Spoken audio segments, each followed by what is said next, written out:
South Africa जीत गया toss, हमारी आ गई बैटिंग और 208 पे है भारत। 8 विकेट गंवा चुका है। केएल राहुल अभी भी मौजूद हैं, मतलब कमाल, लाजवाब Rahul, he is batting beautifully. और इंडिया के ऑस्ट्रेलिया के सामने 3 ओडीआई की श्रृंखला होने वाली है शुरू। तो फिर आज करते हैं पूनम राउत से बात, क्योंकि 3 की हम बात कर रहे हैं। 3 अफगानी क्रिकेटर्स हैं जिनको एनओसी नहीं देने वाले, यानी कि 3 खिलाड़ी मुजीब, नवीन और फजल हक फारूकी आईपीएल में उपलब्धि नहीं होंगे मेरे यार। कमाल का शॉट, लाजवाब, अद्भुत, और ये चौका। खेल जगत की पूरी कहानी ओनली ऑन #आकाशवाणी। #आकाशवाणी। और आकाशवाणी पे लड़कों की बात करने से पहले मैं लड़कियों की करने वाला हूं। क्यों करने वाला हूं? क्योंकि शुरू होने वाली ये श्रृंखला। 2 लगातार टेस्ट भारतीय टीम जीत चुकी है, एक इंग्लैंड के सामने, एक ऑस्ट्रेलिया के सामने। इंग्लैंड के सामने लेकिन ओडीआई श्रृंखला हम हारे थे, तो मैंने कहा चलो पूनम राउत से पूछता हूं। Poonam Raut, right, she was smashing it recently. तो वो कि भाई अब इस भारतीय टीम को करना क्या है। मैं इंग्लैंड में, पूनम इंडिया में। Let me caller. Hi Poonam, hi. My first question to you, बड़ी सिंपल सी बात है। जो हमारे जो स्पिन अटैक है जिसमें नए हैं श्रेयंका पाटिल, साइका इशाक का, इनके बारे में क्या ये मतलब this is our strength, the new look Indian bowling attack? जैसे कि काफ़ी स्पिनर्स ने प्रभावित किया है पिछले टेस्ट सीरीज में, जैसे कि स्नेहा राणा, दीप्ति शर्मा, पूजा वस्त्रकर, इन्होंने काफ़ी डोमिनेट किया। और जैसे कि अब वनडे क्रिकेट में जा रहे हैं तो वाइट बॉल क्रिकेट है। स्पिनर को जितना टर्न रेड बॉल में मिल रहा था उतना टर्न शायद वाइट बॉल में ना मिले, लेकिन मुझे ऐसे लगता है कि श्रेयंका पाटिल जो काफ़ी वाइट बॉल में अच्छा कर रही है, मन्नत कश्यप जैसी बॉलर को अगर मौका मिलता है तो वो भी एक अच्छा प्रभावित कर सकती है हमें। और मुझे ऐसा लगता है कि हम नाम पे ना जाए, लेकिन जो अच्छा परफॉर्मेंस कर रहा है, अच्छी परफॉर्मेंस दे रहा है टीम को, उनको मौका मिलना बहुत ज़रूरी है।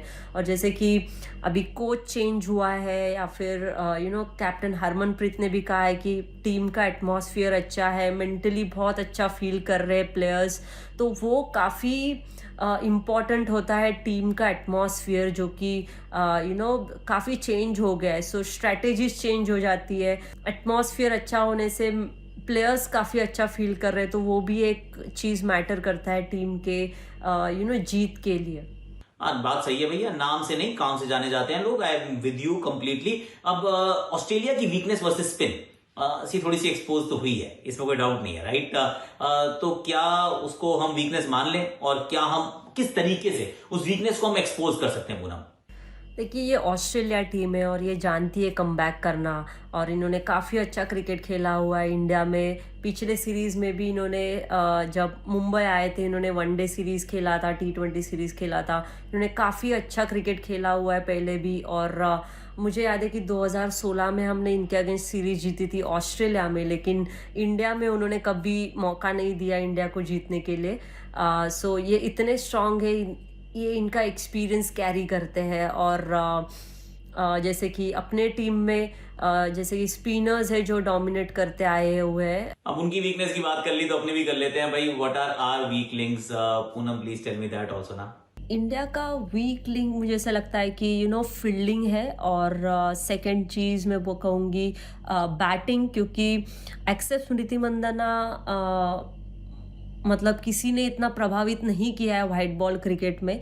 और अगर ऑस्ट्रेलिया जैसी टीम को अगर हमें हराना है, डोमिनेट करना है, तो हमारे जो टॉप 5 बैटर्स हैं उनका चलना बहुत ज़रूरी हो जाता है। और वनडे में स्पेशली अगर उनको हराना है तो आपको 300 के करीब स्कोर रखना बहुत ज़रूरी हो जाता है, क्योंकि उनके पास काफ़ी एक्सपीरियंस है, और वनडे क्रिकेट में उनका काफ़ी रिकॉर्ड अच्छा रहा है। तो हमें फील्डिंग के साथ साथ बैटिंग भी उतनी ही करनी बहुत ज़रूरी है।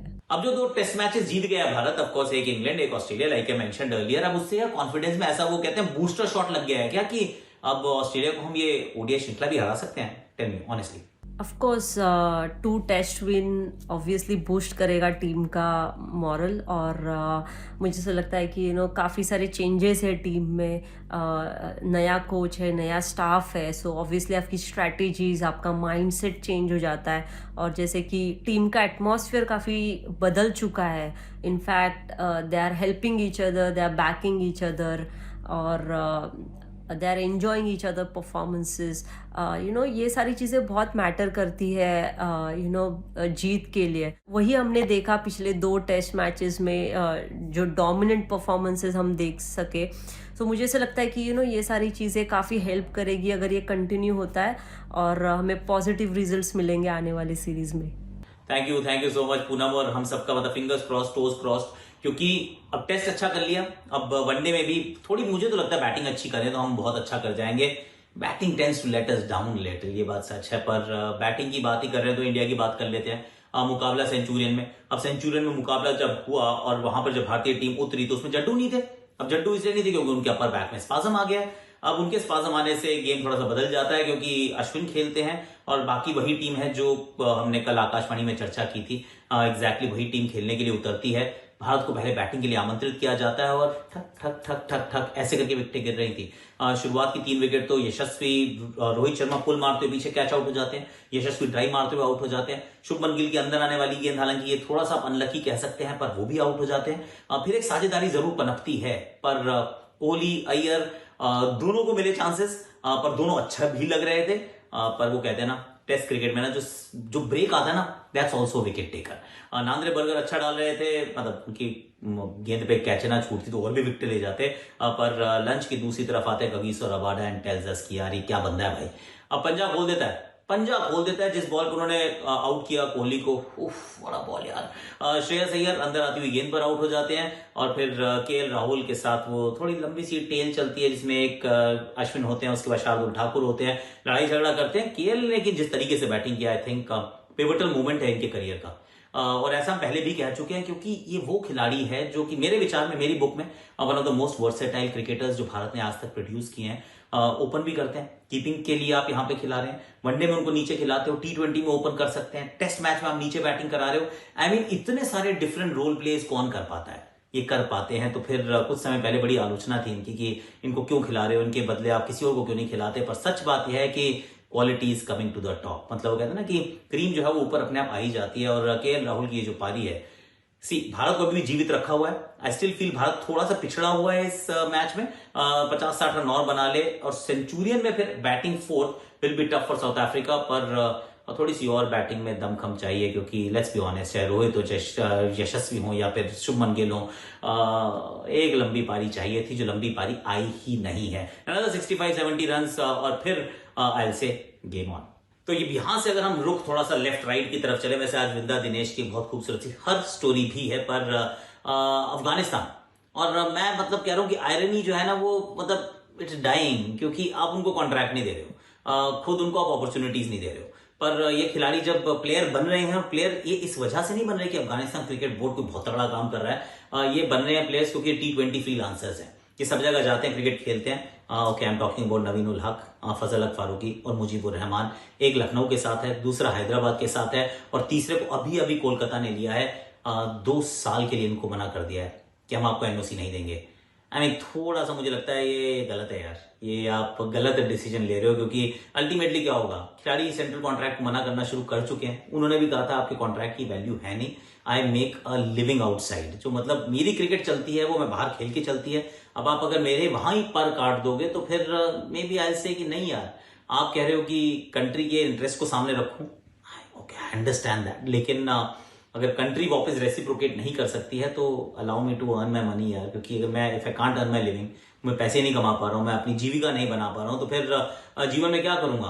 पर देन 3 फ्रेंचाइज की सर में दर्द हो गया, क्योंकि चाहे वो नवीन उल हक हो, फजल हक फारूकी हो या फिर मुजीबुर रहमान हो, मे बी फर्स्ट 11 के तीनों खिलाड़ी नहीं थे, बारिंग से नवीन उल हक, पर अब तीनों की replacement at the 11th our ढूंढना मुश्किल होगा।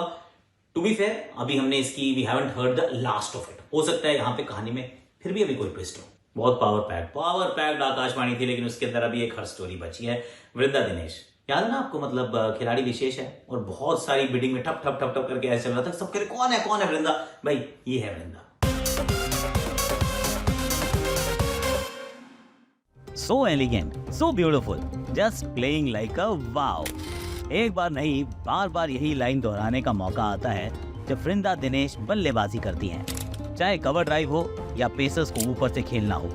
ये लड़की खेल ऐसा दिखाती है कि देखने वाले भी कहें खिलाड़ी ये विशेष है, नाम वृंदा दिनेश है।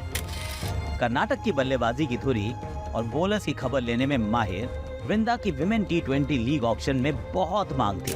कई टीम्स पीछे पड़ी थी, लेकिन बाजी हाथ लगी यूपी वॉरियर्स के। 1 करोड़ 30 लाख रुपए में यूपी वॉरियर्स ने वृंदा को अपनी टीम का हिस्सा बनाया। दाएं हाथ की ओपनिंग बैटर वृंदा का पिछले 1 साल में प्रदर्शन बेहद शानदार रहा है। हाल ही में संपन्न हुए जोनल विमेन टूर्नामेंट में उन्होंने 127 के शानदार स्ट्राइक रेट से रन बनाए। तभी तो सभी फ्रेंचाइजी का ध्यान इन पर बहुत आकर्षित था। कैसी लगी आपको आज की आकाशवाणी? अच्छी लगी? वैसे अब मैं कहूँ, मैं हूँ एडिनबरा में और बहुत बहुत ठंड है बाहर, मतलब कुल्फी जम गई हमारी, और इस वजह से मैं बाहर जाके नहीं कर पा रहा हूँ क्योंकि बारिश भी लगातार होती रहती है। और वाइफ ने अभी कैमरा पकड़ा और साफ मना कर दिया कि आकाश बाहर तो मैं नहीं जाऊंगी, जब कुछ हो जाए किसी भी हालत में। बड़ी मुश्किल से हमने अपना घर यहाँ ढूंढा है ठंड के अंदर, तो इस घरौंदे में अभी हम खाना बनाएंगे और खाएंगे। आज के लिए अभी के लिए इतने हैं। Thank you Chopra ji, thank you so much.